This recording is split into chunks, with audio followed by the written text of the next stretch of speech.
Hello everybody, this is John Mark Johnson Jr. again, host of Reformed GGA, and I'm here with another gun to review. This is a gun review that I've been holding off for a little while, and that's mostly just because I want to make sure that I had quite a few rounds on it before I went ahead and actually reviewed it for you guys. And this is the gun. It is a Delton Echo 316H, and this is a gun that I basically got as a beater gun. Deltons are not typically the high end of the market, especially this particular model. It's not the high end of the market, and as you can see, it has the Magpul furniture on it. Not the high end of the market by any means, and so this review isn't going to be very long. There's tons of AR gun reviews out there, and how an AR operates and all those kinds of things, and I'm not going to rehash all that here.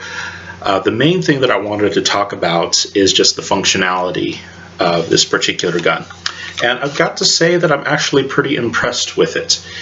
The Deltons, as far as I can tell, based on the sample, and of course it's just a sample of one, but as far as I can tell, they are very compatible with a lot of mil-spec parts. So a lot of people are going to like that who are into the whole mil-spec thing.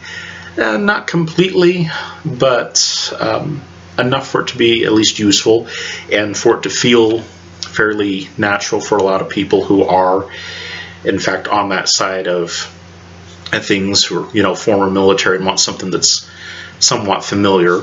They'll probably like these. But the biggest thing that impresses me about it is that for being a kind of a budget AR, this one cost me, well, this one actually only cost me about $50 because I got it on a trade-in, and so all I had to pay was $10 plus tax. But full retail value in my area for one of these is about $620-ish, which is on the high side. There's lots of places where you can get them for a price that's in the 500s.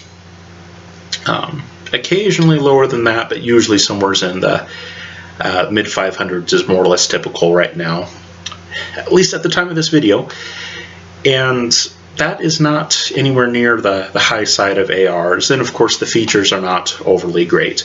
As you can see, it's obviously not a free float barrel, and the twist rate on the barrel is absolutely awful. It's a 1 in 9. That's easily one of the worst twist rates for 5.56 or 2.23 ammunition. So definitely not going to be the most accurate rifle out there in the world, and this one is a little bit heavy. The scope doesn't help. In previous videos I said that this is an 8-pound gun. That's actually not accurate. Recently weighed it, and it's actually more like 8 3/4 pounds, which is kind of a heavy gun.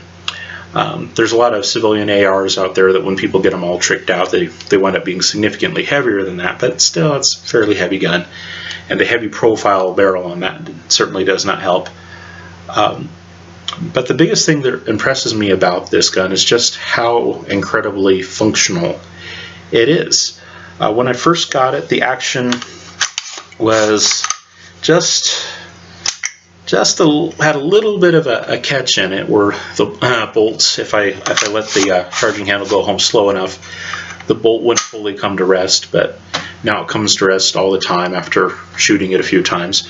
And I've shot this one about 250 times now, put about 250 rounds through it is what I mean, and it's functioned every single time. And like I said, the accuracy is not anything to write home about. I'm not even going to talk about that because I haven't really stretched this thing out to any great extent, so it's not really worth talking about, and you wouldn't expect a gun like this to have super great accuracy. It's something that has a horrible twist rate. It does not have a free floated barrel, and on top of that, the ammunition that I've been running through it has been absolutely awful. It's been the Tula ammo, the zinc plated, steel jacketed stuff. Not great ammunition by any stretch of the imagination. And I've had that ammunition produce problems in a lot of 5.56, 2.23 type guns before. It tends to be a little bit underpowered. The power curve on it is just enough different from a lot of other ammunitions that sometimes it doesn't even cycle the guns properly, and can cause all kinds of issues.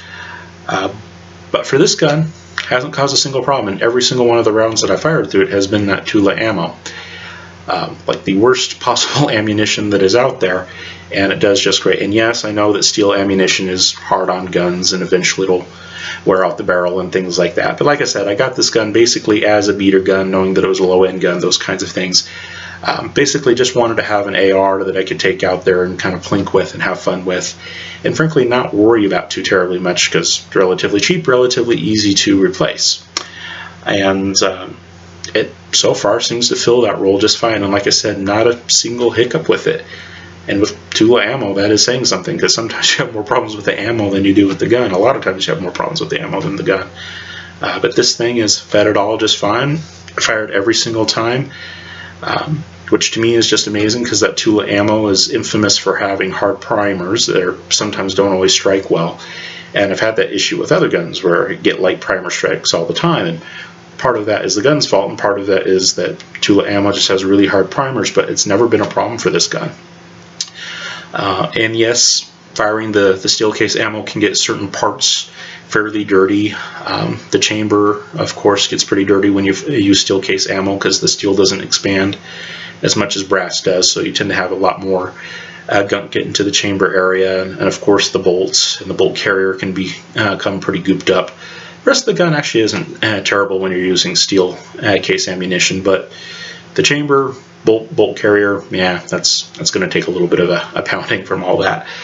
But all in all, I basically just want to say that I am impressed with it. 250 rounds in, not a single problem, and I've handed this off to several other people, let them shoot it, never had a single malfunction, never had any kind of major issue worth talking about. It's just been a really solid gun. And yeah, there are some people that I gave it to who weren't very familiar with semi-autos, and there were some user errors on account of that, mostly just people not letting the charging handle go forward on its own power, things like that. But other than user cause malfunctions, nothing to talk about. And like I said, yeah, accuracy isn't the greatest, and not really going to go there, but for a plinking rifle used at relatively close distances, usually within 100 yards or less, it'll do just fine for, man-sized silhouette target. No issues. So, yeah, I don't really get into ARs all that much, don't really plan on getting into ARs all that much, but I've got to say that I am actually really impressed with the Delton guns. Like I said, when I first got it, there was a little bit of a hiccup in it. I cleaned it out when I first got it, put some lube on it, started shooting it, and it smoothed out pretty much immediately. Within about the first magazine, it smoothed out. The first 20 round magazine, I should say. And then for the 230 some odd rounds later, been just fine. So no major issues. Even with the worst possible ammunition, yeah, it's definitely not the most accurate with that terrible ammunition, but it really does hold up quite well. And I've got to say, it's impressed me. For a budget AR, I really didn't expect this kind of reliability out of it, but it has done just fine, even with awful ammunition. And granted, in that kind of ammunition, eventually you can get problem rounds and those kinds of things. But so far I haven't had that issue, and the gun's had no issue. It's just been rock solid. Now, as far as fit and finish are concerned, it's decent. It's not absolutely terrible. On the back end, where the upper receiver and the lower receiver mesh together, there's a little bit of a gap there. Not out of the ordinary for a lot of ARs that I've seen, especially in the budget category.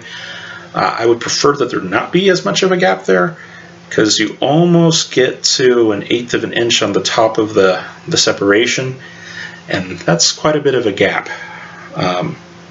But it hasn't affected reliability or functioning, and so it does not seem to be that big of an issue, functionally speaking. I love that it has the case deflector on it, because it makes it much more handy for left-handed people to shoot, and I know a number of left-handed people, and they go shooting with me somewhat regularly, and so having something that will work for a left-handed shooter is nice. The Ford Assist it doesn't have quite the same military style as the one that comes down a little bit. This is just a rounded one. But the forward assist is nice on there just for it being military spec, unless you're part of the Air Force, but it's not. Functionally, not a huge issue. I haven't really had any reason to use it, but it is a nice feature to have, especially in terms of something that feels fairly authentic. It's nice to have that there. The dust cover is functional. It works. Not a huge fan of dust covers, but for this gun, it hasn't really seemed to impede anything. Of course, I leave it open most of the time, but yeah, there's not really anything to write home about. It's an AR. It's on the budget end. It's not going to be the most accurate gun in the world, especially when you're doing terrible ammo through a poor twist rate. 1 in 8, 1 in 7 would be a lot better twist rate rather than 1 in 9, but it is what it is on that one. Does not have a free floated barrel, of course. So yeah, not going to be the greatest accuracy gun in the world, but for what it is, and what it is a budget AR plinking gun that's meant to be used at relatively close ranges. With good ammunition choices, you could probably take it out to 200 or 300 yards. My ammunition is terrible, so I won't be doing that, but with decent ammunition, 200 to 300 yards wouldn't be a problem at all. And if you're talking about like a full-size man silhouette, you might be able to get out to, Marine spec and get to 400 plus yards, but I don't think that's overly likely with this gun from what I've seen. But hey, if you get a really good load that your gun really happens to like, who knows? But as far as something that is a plinking gun, close range, and I would say properly kitted out, even a decent home defense rifle, obviously I wouldn't be using a hunting scope for home defense. I'd want a red dot or even just open sights with a good flashlight on there, and it does have M-LOK mounts, and so you can get a little rail section and put a light on there that way. I think it would make a pretty decent home defense gun as well. So home defense gun, close range gun, plinking gun, relatively low cost. Now, after going through that first magazine, really nice smooth action. There's just not really a whole lot to talk about on it. It's not the best gun in the face of the planet, but it's certainly not the worst either. And I have definitely abused this thing in terms of the ammunition that I've put in just the general operating conditions, and that I've had lots of different people using it, and used it in different weather conditions, nice dry sunny days, wet cold snowy winter days, and doesn't seem to really affect it any. Yeah, you need to maintain it like you do any AR. It's good to keep it especially relatively lubed up. It does definitely like lube in order to run properly. But other than that, there's really nothing to talk about. It's an AR, and it works, and has not given me a single problem, even with terrible ammo. So is this a gun that I would recommend to people? Yes, I would. If you are looking for an AR and you want a relatively low-cost AR to get you into ARs that is going to have a decent kind of compatibility with a lot of the parts that are out in the market, because most of what's on here that you would be messing with as a new AR user are going to be mil-spec parts, or parts that are at least compatible with mil-spec parts.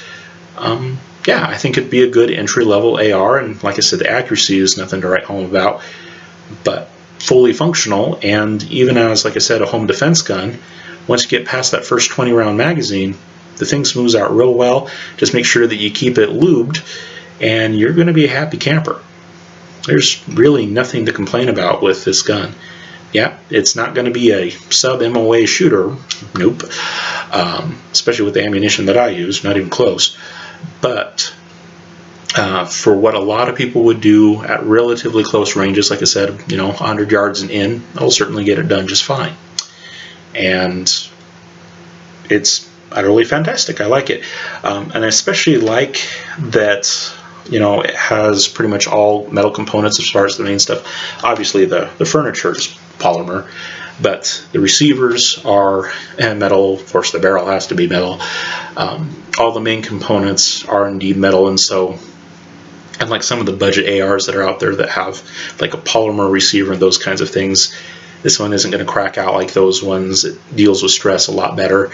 The heavy profile barrel, while it is heavy, and it really is heavy, the nice thing about it is that it can take rapid fire relatively well.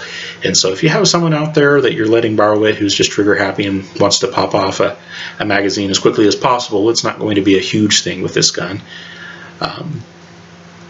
It's, you know, an all-around good, reliable beater gun, and it does excellent at that. All right, so that is my assessment of the Delton Echo 316H with the FDE Magpul furniture. Thank you all very much for watching. Have a good one. Bye.